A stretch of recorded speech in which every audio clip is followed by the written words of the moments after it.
যার কপালে সেজদা নাই না ফরমান, তোরে বুঝি জোনায়েদ বাগদাদির মতো লাগে? হ্যাঁ, বোঝো না? তুমি বুঝো না তোমারে কার মতো লাগে? অতএব আমি অনুরোধ করলাম, সাফ সাফ কথা, প্রিয় ভাই, নিজের হাতে নিজের অপমান করো না, নিজেকে নিজে বেইজ্জতি করো না। তোমরা জানো না বাবা, অসংখ্য মানুষের কাছে তোমরা যারা সারাদিনে মোবাইল, নারী, ছবি এবং বেনামাজি জীবন নিয়ে ঘোরো, তোমরা কিন্তু হাসির পাত্র।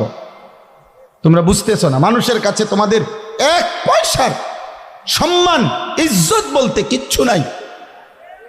তোমার সমবয়সী কিছু অসৎ, ও তোমার মতো খারাইয়া মতুন না, ও তোমার মতো লম্পট চরিত্রহীন, ওই জানোয়ারের কাছে তোমার কোনো বন্ধুত্ব থাকতে পারে, কিন্তু ভদ্র কোনো মানুষের কাছে তোমার এক পয়সার কোনো মূল্য নাই। বেটা, নবী